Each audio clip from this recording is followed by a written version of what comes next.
To a long-haul trucker, the sleeper cab is more than just a bed.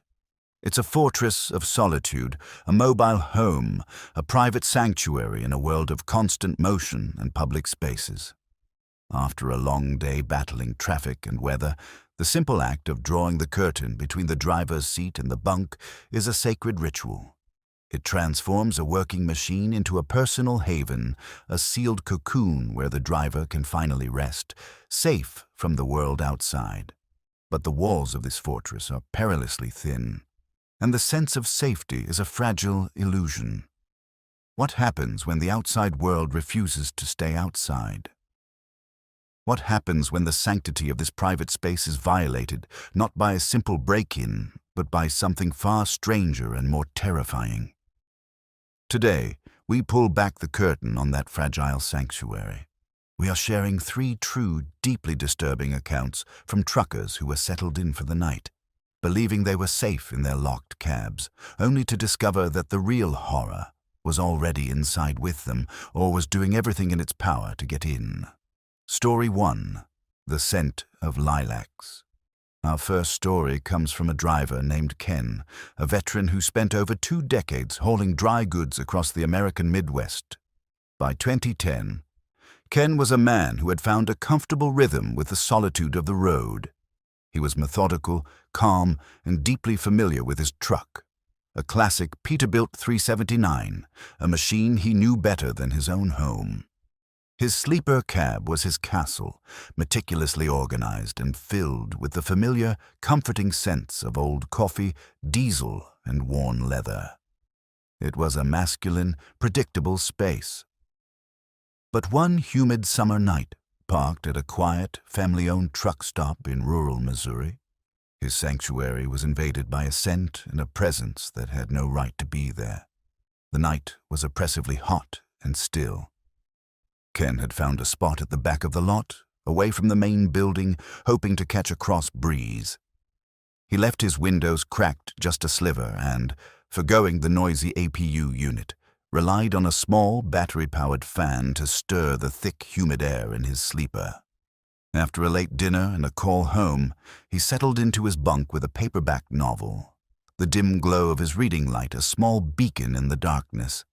He was just starting to drift off to sleep when he smelled it.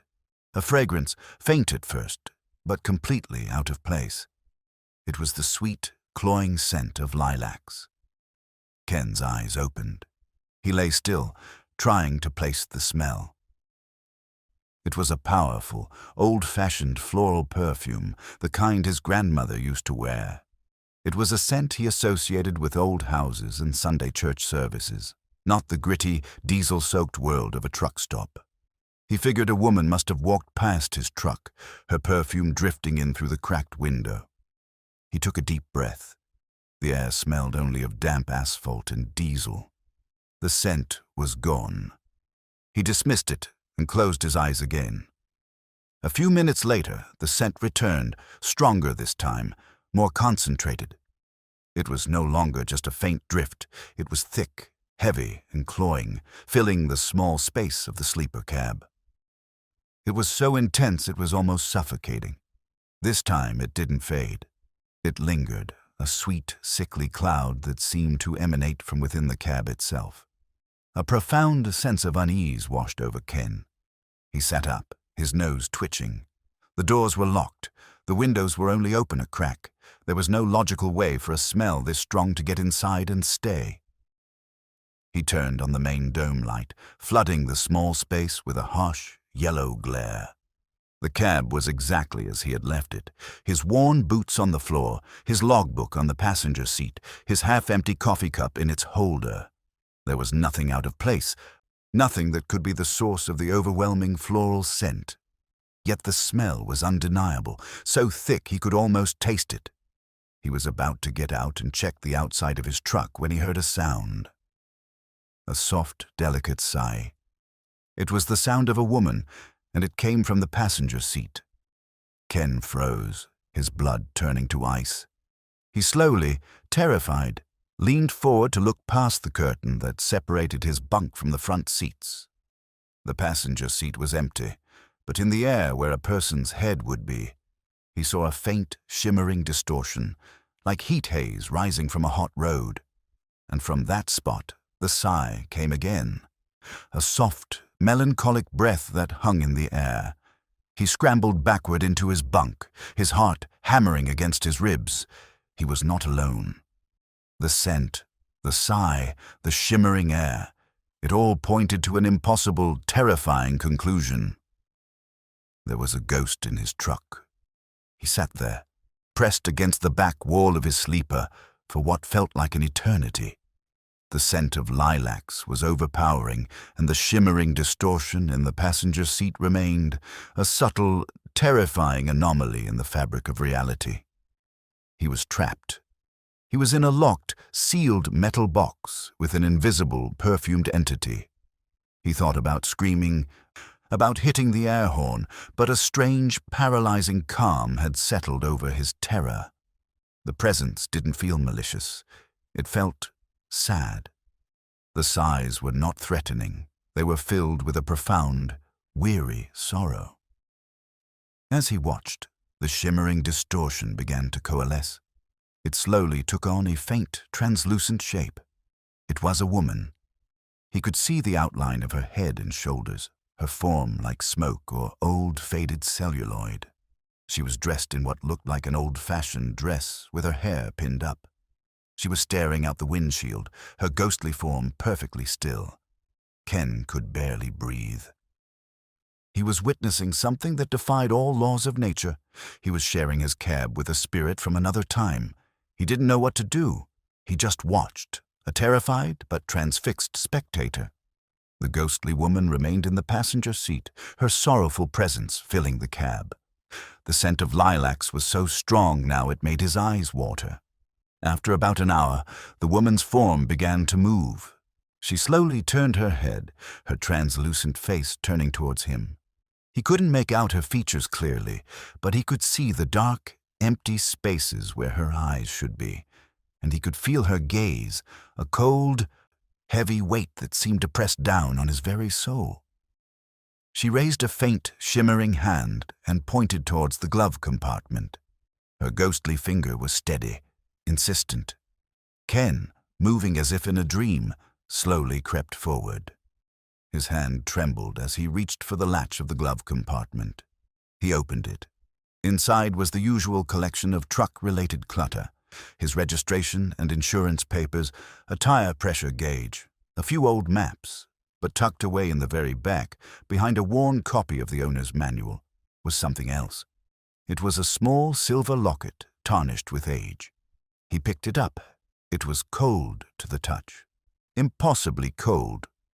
He fumbled with the tiny clasp and opened it. Inside were two miniature black and white photographs. On one side was a handsome young man in a soldier's uniform from the World War II era. On the other side was a beautiful young woman with a sweet, sad smile. She was the source of the lilac scent. He knew it instantly. He looked up from the locket, back towards the passenger seat. The ghostly woman was gone. The shimmering air had vanished, and the overwhelming scent of lilacs had faded, leaving only the familiar smell of his truck. Ken sat there for the rest of the night, the locket clutched in his hand. He didn't sleep. He just stared at the empty passenger seat, his mind trying to grapple with the reality of what he had just experienced. The next morning, driven by a need for answers, he went into the truck stop's diner. He found the owner, an old man who had run the place for over 50 years.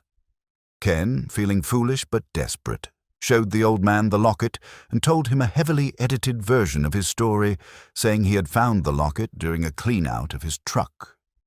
The old man's face grew pale as he looked at the locket. "My God," he whispered, "after all these years, we all thought it was just a story." He then told Ken a local legend, a tragedy that had happened right where they were standing. In the 1940s, before the interstate was built, this spot was just a crossroads. A young woman named Eleanor lived in a nearby farmhouse. She was engaged to a young soldier who had gone off to fight in the war. Every day she would walk to the crossroads to wait for the mailman, hoping for a letter from him. One hot summer afternoon, a truck, a big old Peterbilt, the old man added with a shiver, lost its brakes coming down a hill. It swerved at the crossroads and struck and killed Eleanor instantly. The driver, devastated, said the last thing he remembered was the overwhelming scent of the lilac bushes she had been standing near. The soldier she was waiting for never came home.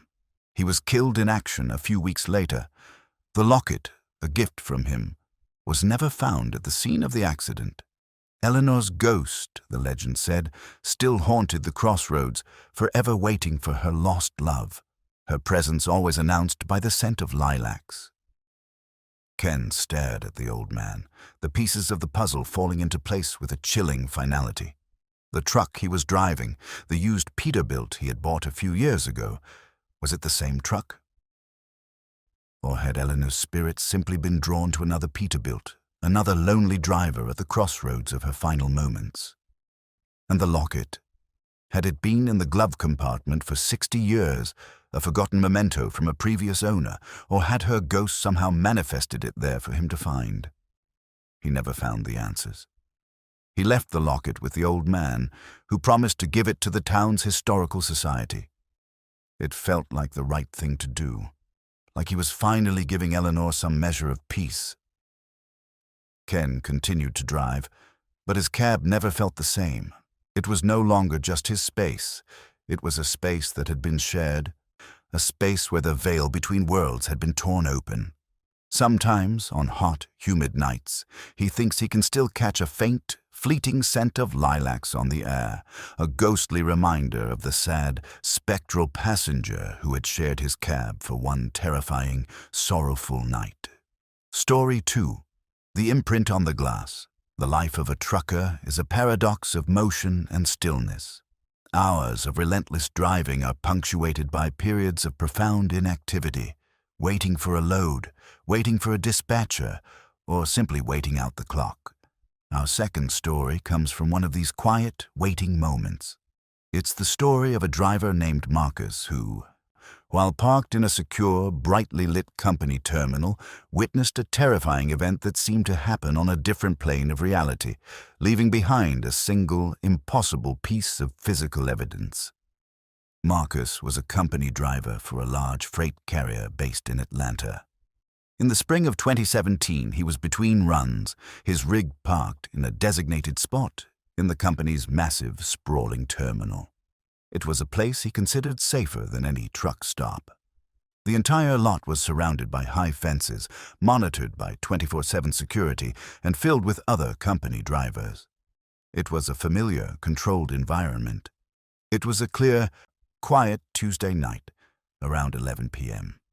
Marcus was in his sleeper cab, passing the time by video chatting with his wife on his laptop. The sleeper was his home away from home, the curtains drawn, the world outside reduced to a low, familiar hum. He was laughing at a story his wife was telling when a sudden, violent noise from outside made him jump. Crunch. Tinkle. It was the unmistakable, sickening sound of a car accident. A loud impact, followed by the sharp, cascading sound of shattering glass. It was close. Very close. It sounded like it had happened right next to his truck. "What was that?" his wife's voice asked, tinny and concerned, from the laptop speakers. "I don't know," Marcus said, his heart suddenly pounding. "Sounded like a wreck." He cautiously pulled back the edge of the curtain on his driver's side window and peered out. He was parked in a long row of other trucks. The lane next to him was an access road that ran the length of the terminal. He expected to see a mangled car, maybe another truck, smoke and people running. He saw nothing. The access road was empty. The row of trucks across from him was quiet and dark. There was no wreckage, no broken glass glittering under the bright lot lights, no sign of any disturbance at all. The terminal was as quiet and still as it had been moments before. "I don't see anything," he said to his wife, confused. "That's weird. I swear it sounded like it was right outside my door." He dismissed it as a strange echo, maybe a forklift dropping a container on the far side of the yard. He closed the curtain, settled back into his bunk, and tried to get back to his conversation. But the sound had been too loud, too distinct. He couldn't shake the feeling that something was wrong. About 10 minutes later, it happened again. This time it was preceded by the high-pitched squeal of tires, followed by the same deafening crunch and the sound of shattering glass. It was even louder this time, so loud and violent that the whole cab seemed to vibrate with the impact. Marcus leaped from his bunk, his adrenaline surging. He ripped the curtain back again and stared out the window. Still nothing.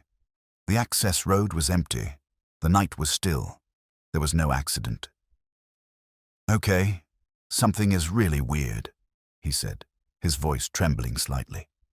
"I heard it again. It's like a phantom car crash." His wife, now audibly worried, suggested he call security. Marcus hesitated. What would he report? Hearing strange noises? He was a professional driver, not a nervous kid. He didn't want to be the guy who called security because he was hearing things. He told his wife he was just tired and that he was going to try to get some sleep. They ended the call, but Marcus knew sleep was the furthest thing from his mind. He sat in the dark, his ears straining, listening. The silence of the terminal now felt menacing. He felt like he was at the center of an invisible, replaying event. He couldn't shake the sounds from his head, the squeal of the tires, the brutal impact, the crystalline sound of the glass exploding. It was too real. He decided he had to see for himself. He couldn't just sit there. He unlocked his door and was about to step out when the third event began. It didn't start with a sound. It started with a light. A pair of brilliant, old-fashioned round headlights suddenly materialized about 100 yards down the access road as if they had been switched on from nowhere. They were racing towards his position at an incredible speed. It was an old car, a big, heavy-looking sedan from the 1970s. But there was no sound.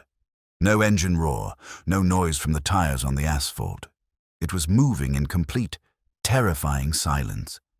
Marcus was frozen in his open doorway, his mind unable to comprehend what he was seeing. The silent car was barreling down on him. Just as it reached the spot directly beside his cab, another set of lights materialized, the headlights of a semi-truck, pulling out from a parking spot on the other side of the road directly into the car's path. It was all happening in eerie, absolute silence. He saw the old sedan swerve violently, its silent tires screaming. He saw the inevitable brutal impact as the car slammed directly into the side of his own truck, right below where he was standing. But there was no crunch, no sound of tearing metal or shattering glass. The car and the other truck seemed to pass through his rig, and through each other like projections on a screen. For a split second, his vision was filled with the image of the car's windshield exploding into 1,000 glittering fragments and the face of the driver inside. A woman, her mouth open in a silent scream, her eyes wide with the last moment of terror. And then it was all gone. The car, the other truck, the lights, the screaming woman. They vanished into thin air. The access road was empty. The night was still. Marcus stumbled backward into his cab, falling onto the floor, his body shaking uncontrollably. He had just witnessed a ghost. Not just a ghost, but a residual haunting, a complete, multi-sensory replay of a horrific, fatal accident. He had been standing in the exact spot where it happened, and the event had played out right in front of him, through him. He lay on the floor of his cab for what felt like an hour, his mind a chaotic storm of fear and disbelief. He finally managed to pull himself together, his professional instincts battling against his terror. He had to report this. He didn't care how crazy he sounded. He called terminal security on his company radio, his voice cracking as he tried to explain what he had seen. The security guard who responded sounded bored and skeptical, but he agreed to come and check it out. While he waited, Marcus, armed with his flashlight, forced himself to go back outside and examine the spot where the phantom car had impacted his truck. He ran his flashlight beam along the side of his cab and trailer. There were no dents, no scratches, nothing. It was pristine. He felt a wave of self-doubt.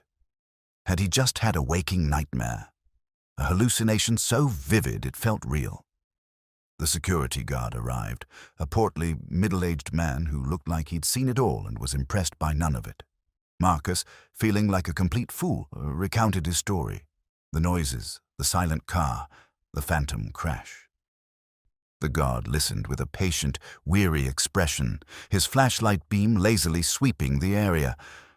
"Look, driver," the guard said, his voice heavy with practiced condescension. "This is a big yard. Things make noise. Your mind plays tricks on you when you're tired. There's no wreck here. You probably just dozed off and had a bad dream." Marcus was about to argue, to insist on what he had seen, when the guard's flashlight beam fell on the driver's side window of his cab, the window he had been looking out of. The guard stopped, his lazy demeanor vanishing. "What the hell is this?" the guard whispered. Marcus looked. His heart stopped. On the outside of the window, perfectly clear under the bright lot lights, was the imprint of a face. It was the ghostly, contorted image of a woman's face, her mouth open in a scream, her eyes wide with terror. It was the face he had seen in the silent, exploding windshield. The imprint was made of a strange, greasy, translucent substance, like a psychic residue left on the glass. It was a perfect, horrifying snapshot of a person's last moment on Earth. The security guard took a step back, his face pale, his professional skepticism completely gone. He had seen it too. It was real. The story came out later, pieced together from old company records and the memories of veteran employees. 20 years earlier, in the late 1990s, a young female office worker had been leaving the terminal late one night. A trucker, new to the company and overtired, had pulled his rig out from a parking spot without looking, directly into her path. She had swerved to avoid him, her car slamming into another parked truck, in the exact spot where Marcus's rig was now parked. She had been killed instantly. The company had hushed it up. The driver was fired, a settlement was paid, and the incident was largely forgotten. But the event had left a scar, not on the asphalt, but on the place itself. A moment of intense, violent trauma, replaying itself for anyone unlucky enough to be parked in the wrong spot at the wrong time. They tried to wipe the imprint of the face off Marcus's window, but it wouldn't come off. No amount of glass cleaner or solvent could remove it. It was as if the image had been chemically etched into the glass itself. The company, desperate to avoid a panic, ended up replacing the entire window the next day. Marcus refused to drive that truck ever again. He transferred to a different route, a different region. But the memory of that silent crash and the screaming face on his window never left him. He had learned a terrifying lesson that night.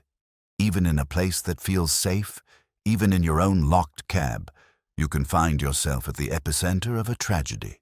And you might discover that the dead do not always rest in peace.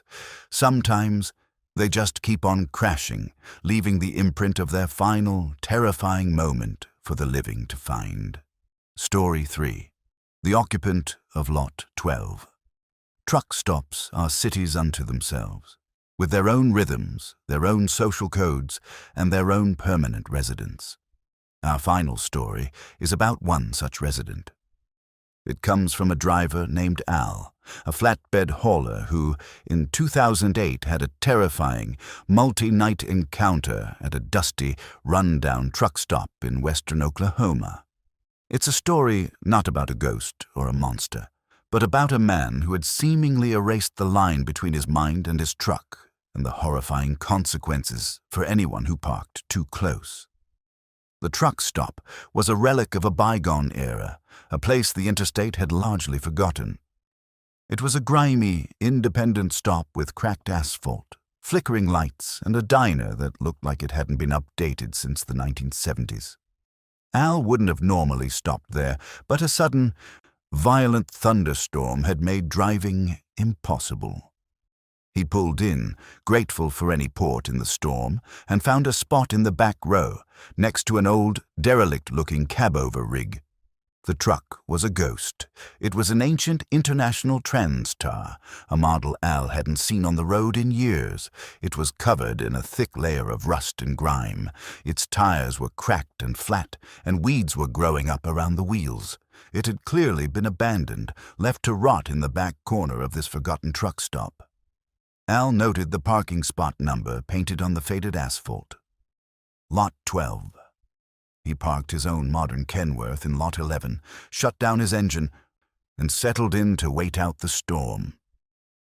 As he was lying in his bunk, listening to the rain hammer on his roof, he felt a strange vibration.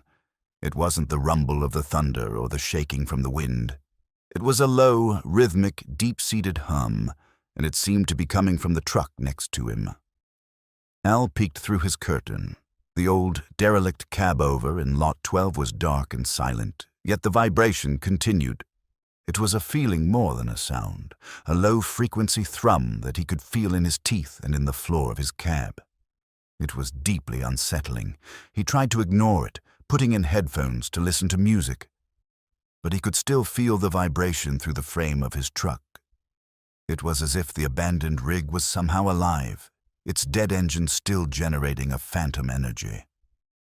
The storm eventually passed, and the vibration stopped. Al, unnerved but exhausted, finally fell into a fitful sleep. The next night, Al was still there, waiting for a new load assignment from his dispatcher. The old cab-over in Lot 12 sat silent and still beside him. As darkness fell, Al was in his sleeper, reading a book. Around 10 p.m. he heard a sound.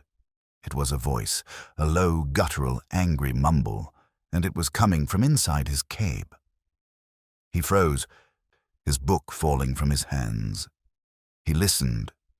The voice was male, and it was speaking in a low, continuous, angry stream of consciousness. It was a litany of complaints about the dispatcher, about the traffic, about the price of fuel. It was the kind of bitter, angry rant he'd heard 1,000 times from disgruntled drivers over the CB radio, but the CB was off. The voice was in his cab, seemingly emanating from the empty passenger seat. Terrified, Al lunged for his mag light and shone it on the passenger seat. Nothing. It was empty. But the voice continued, uninterrupted, a disembodied, angry monologue filling the small space. It wasn't a ghost's whisper. It sounded solid, real, like a man was sitting right there, muttering to himself in a furious rage. And then Al felt the vibration again, the same low, rhythmic hum from the night before. It was coming from the truck in Lot 12, and it seemed to be synchronized with the angry voice in his cab. A horrifying, impossible idea began to form in Al's mind.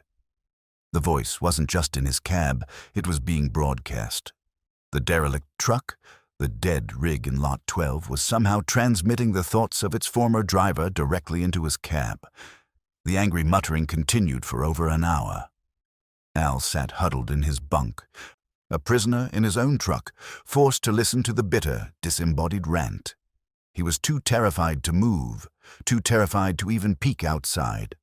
Finally, as abruptly as it had started, the voice and the vibration stopped, plunging the cab back into a thick, ringing silence. Al didn't sleep that night. The next morning, he went into the diner, his nerves completely shot. He saw the truck stop's mechanic, an old, grizzled man named Earl, and on a desperate hunch, he asked him about the old truck in Lot 12. Earl's face darkened. "You parked next to Old Man Hemphill's rig?" he asked, his voice low. "Son, you need to move your truck. Now." Earl then told Al the story. Old Man. Hemphill had been a trucker from the old school, a man who had spent 50 years on the road, living exclusively in his international cab-over. The truck wasn't just his vehicle, it was his entire world. He had no family, no home, no life outside of that cab. As he got older, he got stranger. He became bitter, paranoid, and angry at the world, at how the industry had changed. He would sit in his cab for days, just muttering to himself, a constant stream of venom and rage. The other drivers learned to stay away from him.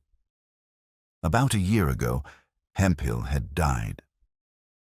He'd had a heart attack right there in his sleeper in Lot 12. He had been dead for 3 days before anyone found him. The company he worked for went bankrupt, and with no family to claim it, the truck was just abandoned, left to rot right where he had died. "But that ain't the end of it," Earl said, leaning closer. "Drivers who park next to his rig, they report things. Strange things. They hear his voice in their cab, ranting and raving, just like he used to. They feel a strange vibration, like his old engine is still running. It's like he's still in there, like he loved that truck so much, or hated the world so much, that he just imprinted himself onto it. His anger is still sitting in that cab, and sometimes it bleeds over." Al felt a wave of nausea. He had been listening to the psychic death rattle of a bitter, dead man. He immediately went back to his truck, intending to move it to the other side of the lot. But as he approached his rig, he saw something that made him stop in his tracks. On the driver's side door of his own truck, a single word was scrawled in the thick layer of road grime. It was the word mine. It hadn't been there before. He was sure of it. It was as if the ghost of Hemphill, angered by Al's presence in his space, had reached out from his own derelict cab and staked a claim on Al's. That was the last straw. Al didn't even bother to unhitch his trailer. He abandoned his rig right there in Lot 11, grabbed his duffel bag, and took a taxi to the nearest bus station. He called his dispatcher from the road and quit, telling him where he had left the truck. He never went back. The story of Old Man Hemphill's ghost truck became a legend at that dusty Oklahoma stop. Most drivers dismiss it as a spooky story, but Al knows what he experienced. He knows that a man's rage and loneliness can be so powerful that it can outlive his own body, turning the metal shell he called home into a permanent monument of hate. He had parked next to a tombstone, and for 2 terrifying nights, he had been forced to listen to the angry, possessive ghost still trapped inside, a chilling testament to the fact that some men never truly leave their sleeper cabs, even after they're dead.